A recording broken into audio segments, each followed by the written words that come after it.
Filosofía aquí y ahora. Movimientos políticos en Argentina.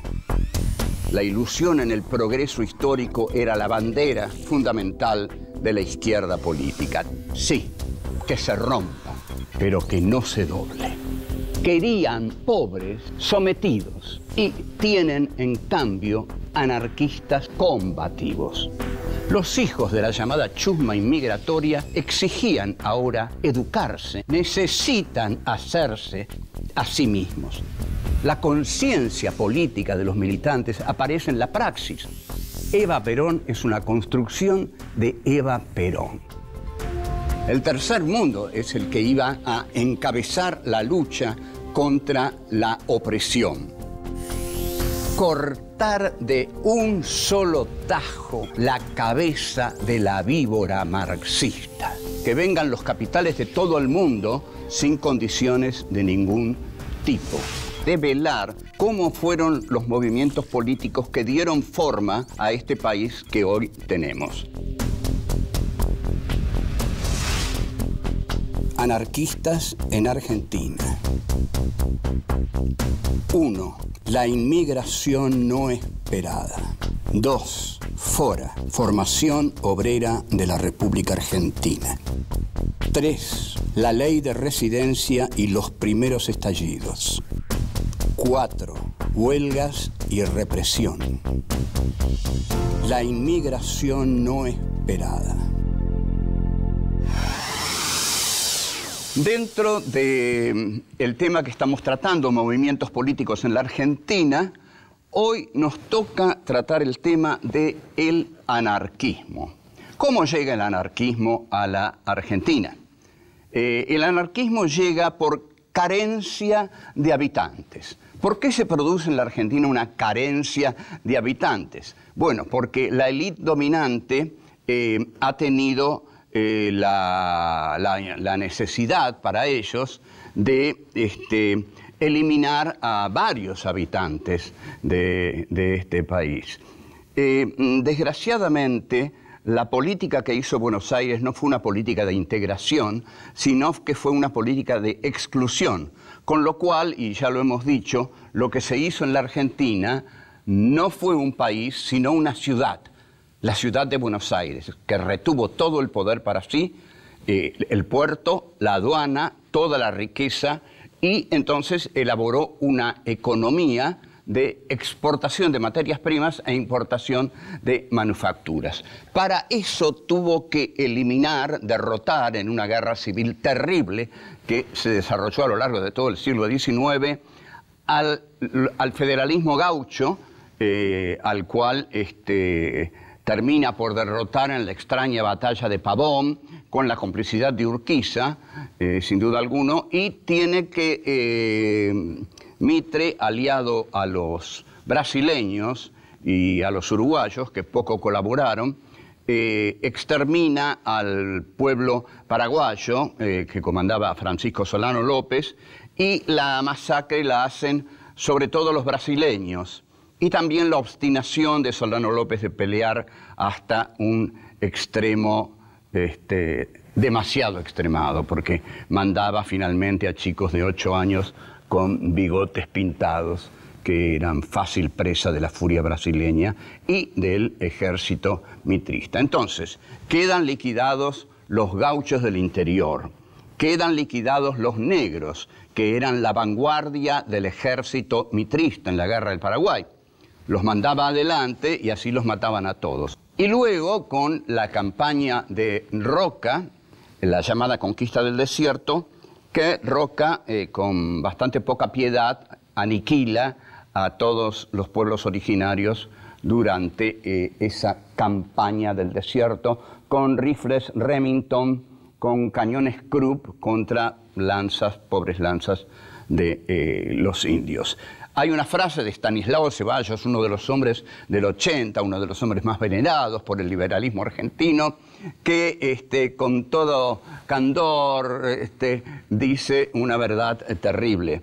El Remington ha enseñado a los indios que un batallón puede pasearse por la pampa sembrándola de cadáveres. Esto aprendieron los indios con el Remington. Entonces, En resumen, Buenos Aires, para fortalecerse en la hegemonía total del país, ha tenido que exterminar a todos aquellos que se le oponían, con la complicidad de Urquiza y la exterminación del Paraguay, de todas las montoneras del federalismo gaucho, de los negros y de los pueblos originarios de la Patagonia. Queda solamente Buenos Aires. Entonces, Alberdi, que ya había dicho gobernar es poblar, e Ignacio Anzoátegui, que era un nacionalsocialista, un nazi argentino, en un libro que publica, en el capítulo sobre Alberdi lo empieza diciendo: dijo gobernar es poblar y nunca se casó. Bien, entonces, ¿qué es lo que queda? Bueno, hace rato que se les había ocurrido la idea de traer inmigrantes de Europa. En el Facundo de Sarmiento se expresa qué inmigrantes quiere Sarmiento. Quiere a daneses. Y pone el ejemplo de la colonia danesa y pone el ejemplo de las cortinitas, que están muy prolijas con sus ganchitos y que todo está limpio y que todo está hermoso en la colonia danesa. Pero no vienen daneses. Los inmigrantes que vienen son ácratas, anarquistas, polacos, judíos, italianos, rusos, en fin. Yo diría que llegamos todos nosotros a este país, que venimos a reemplazar a los que los molestaban antes. Si antes los molestaban los indios, los gauchos y los paraguayos y los negros, ahora llega otra expresión del afuera, porque el adentro es Buenos Aires. Buenos Aires siempre se siente dueña de la Argentina, dueña del adentro que es la Argentina. Todavía no ha fabricado una identidad nacional como para oponerle a esta inmigración ultramarina que viene del otro lado del océano.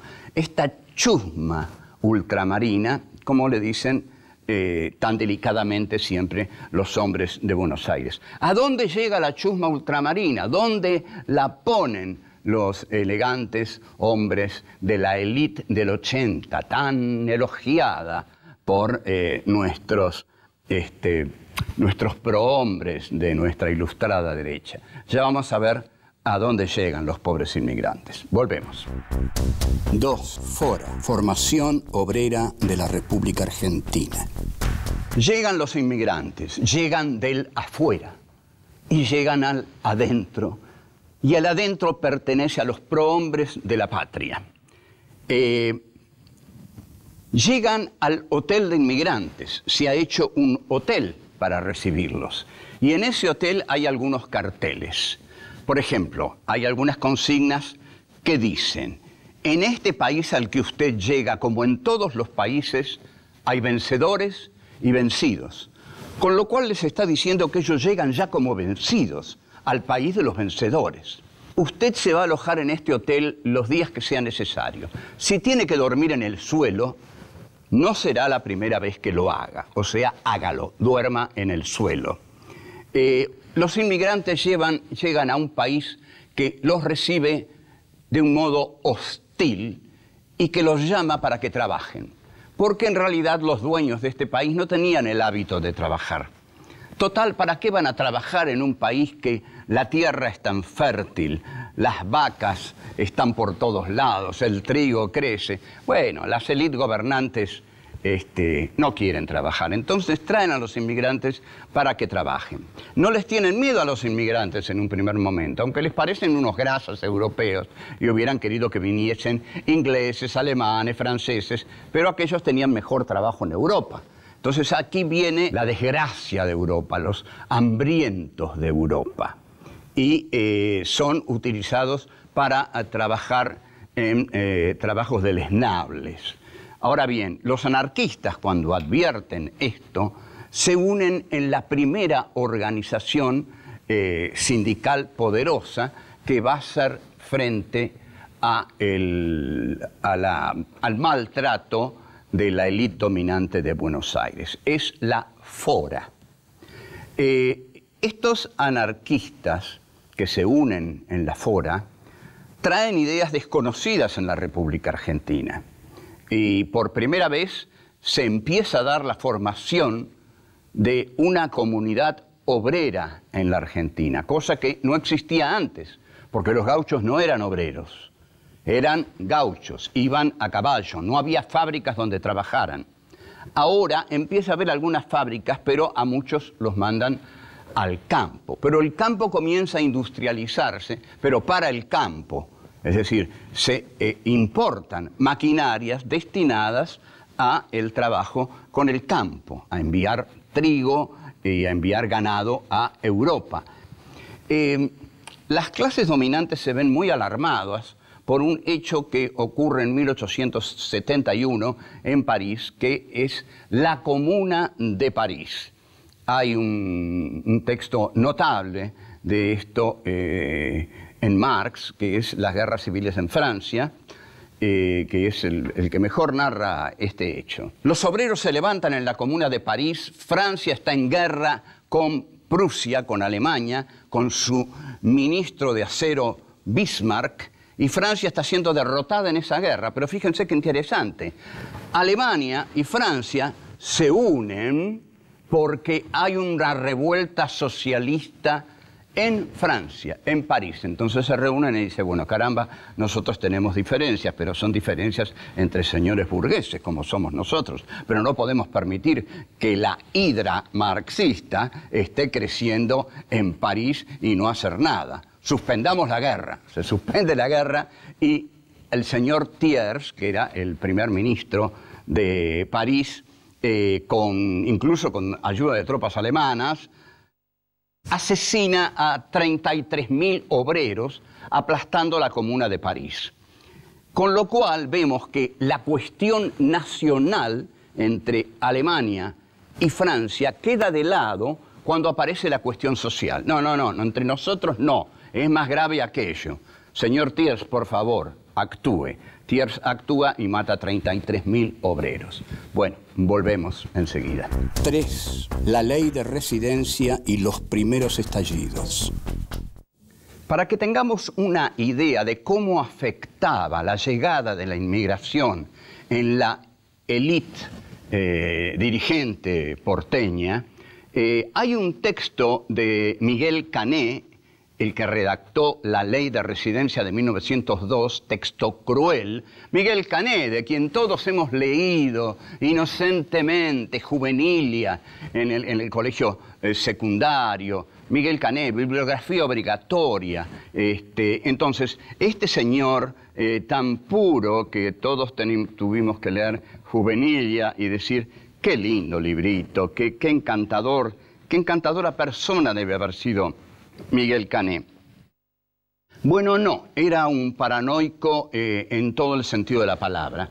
Hay un texto de Cané que recuperó David Viñas en Literatura Argentina y Política. El texto de Cané está incluido en Prosa Ligera de 1919. Es un texto en el que Cané imagina cómo la marea roja, que él ya había vivido en Europa, la marea roja, la ola roja, el terror, ¿no? 1919 además ya estalló la Revolución Rusa y la ola roja ya es una presencia en el mundo. Entonces, lo que tiene miedo Cané es que la marea, esa marea roja, llegue a Buenos Aires como invasión. La idea de la invasión es constante, porque los porteños sienten al país como su propia casa. Entonces el temor que tienen es que le tomen la casa. Esto es constante. Hay un texto de Cortázar, Casa Tomada, hay uno de Germán Rosenmacher, Cabecita Negra, que resignifica Casa Tomada. O sea, la metáfora de la Casa Tomada es fundamental para entender la historia argentina. Los sectores dominantes dicen, no nos van a tomar la casa porque la casa es nuestra.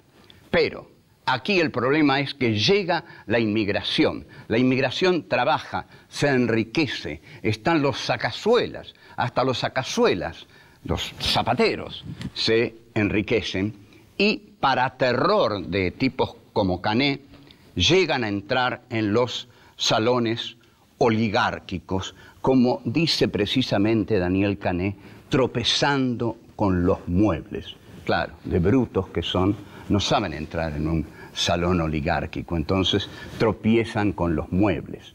En 1899 ya Cané está pergeñando la ley de residencia. El artículo primero de la ley de residencia dice: el poder ejecutivo podrá, por derecho, ordenar la salida del territorio nacional a todo extranjero que haya sido condenado o perseguido por los tribunales nacionales o extranjeros por crímenes o delitos de derecho común. Entonces, esto lo que en verdad significa es una ley contra la ideología de los inmigrantes incómodos. Todo inmigrante que tiene una ideología es un inmigrante incómodo. El inmigrante que llega puro de todo, dispuesto a que lo exploten, manso, ese no tiene nada que temer de la ley de residencia. Pero aquel que llega con una ideología ácrata, anarquista, que quiere armar sindicatos, discutir sueldos, no, ese mejor hay que echarlo. El artículo 2 de la ley de residencia, con acuerdo de los ministros, dice que se puede ordenar la expulsión de todo extranjero cuya conducta pueda comprometer la seguridad nacional. Ustedes observen cómo aquí aparece el término de seguridad nacional, que va a ser la ideología del gobierno de Videla. La seguridad nacional, no la defensa nacional. La defensa nacional es cuando el ejército defiende al país contra otro país. La seguridad nacional es cuando el ejército interviene en funciones de policía dentro del país. Entonces, la ley se hace para todos aquellos que puedan perjudicar la seguridad nacional. La seguridad nacional se perjudica de varios modos. Uno de esos modos es una huelga de inquilinos que estalla el 2 de agosto de 1907.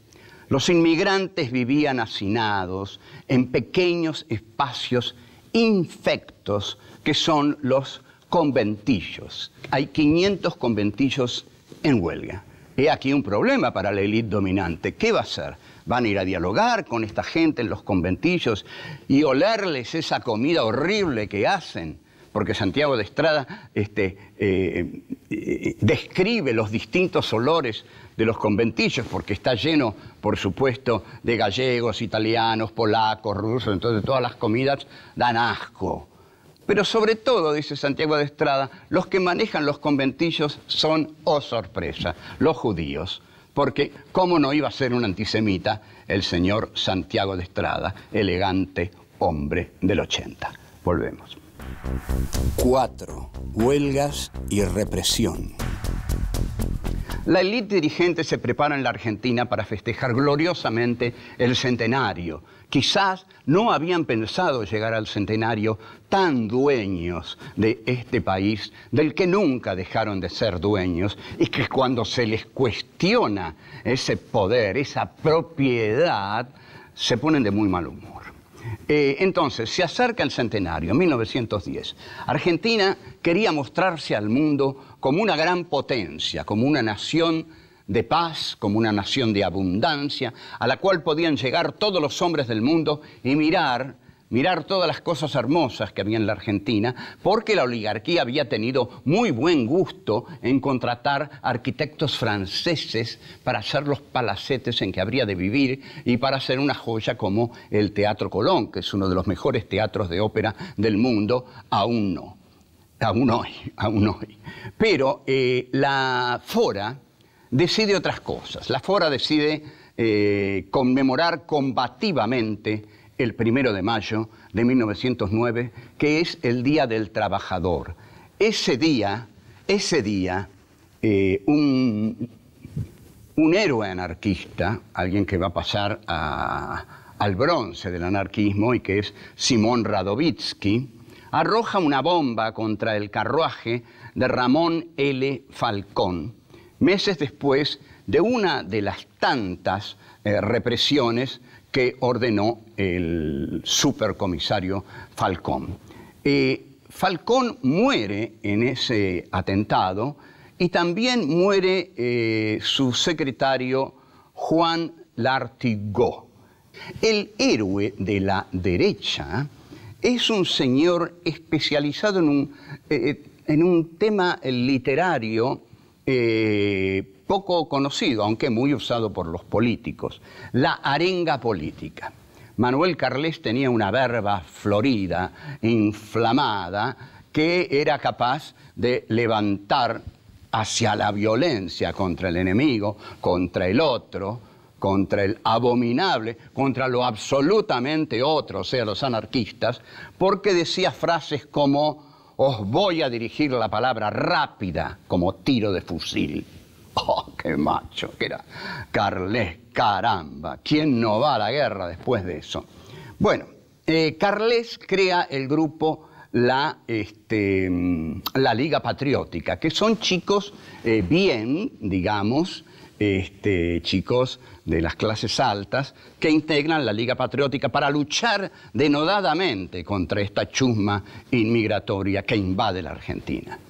En 1919 estalla lo que se llama la Semana Trágica. Fue una semana trágica. Ahora, lo que estamos tratando aquí, en lo hondo, en lo profundo, son los intentos de la oligarquía argentina para incorporar a una inmigración que le es demasiado arisca para lo que ellos pretendían.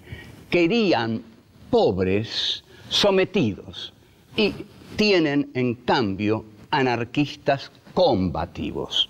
El poder sigue siendo el de los terratenientes. Los anarquistas no cuestionan el poder ni piensan tomar el poder. Saben muy bien que el poder no se toma así nomás y que no hay situaciones prerrevolucionarias así como así que caen del cielo. Ahora, antes quiero decir un par de cosas sobre la huelga de 1919, la Semana Trágica. Fue una huelga que estalló en los talleres Bacena y pararon cerca de 2.000 obreros. Y hay un chiste, es un chiste, pero todo chiste es conceptual, trae un concepto, y este chiste ya lo creo. Los muchachos de Manuel Carles, que le decían rusos a los judíos, le dicen que en el barrio de los rusos se esconden los rusos, o sea, los comunistas. Entonces hacen el primer pogrom argentino. Esto es bueno que lo sepa la comunidad judía, que el primer pogrom argentino lo hicieron los niños de la oligarquía. El anarquismo en la huelga de Bacena es derrotado porque Irigoyen le da mano libre al general de Lepiane, que arrasa con la huelga del anarquismo. Poco tiempo después estalla otra huelga terrible en la Patagonia, en el sur del país, donde sobre todo se da la cría del ganado bovino, la esquila de las ovejas. El anarquismo es un movimiento de reivindicación de la clase obrera que en su teoría tiene muchas cosas para discutir, como la extinción del Estado, etc. Pero en ese momento era la ideología de lucha de los explotados en la Argentina y jugó un papel progresivo porque le dio dignidad a la lucha de los de abajo. Hasta el próximo encuentro. Chao.